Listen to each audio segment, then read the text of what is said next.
Both of these are radios. They also have some navigation responsibility, but for our navigation, we mostly use this because it's our GPS. It's just the easiest to use. Yeah. Go, going. I wish it was that easy. Going, home not found. No. How fast does this helicopter fly? So there's actually a whole bunch of steps to turn it on that deal with basically where the switches are positioned and how you do it. And then our starters here. And then as you start it, you roll your buttons. Basically just get it going.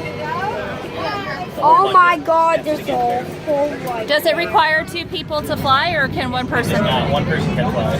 Yeah. And how fast does it fly? The top speed is 130, but normally we cruise about 90 knots. I would say 130 is rare for us. What's knots? Like, what is that equivalent of? Like, It's close to miles. It's a little bit faster than miles per hour. okay. 90 knots probably close to 100 miles. What is this? That's called an attitude indicator. So what it does is it shows you how the helicopter is positioned in the air.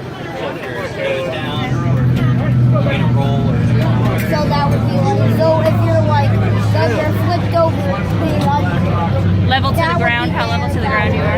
Yeah, if you were upside down, black would be blue, blue would be black, and I'd be that's a blue.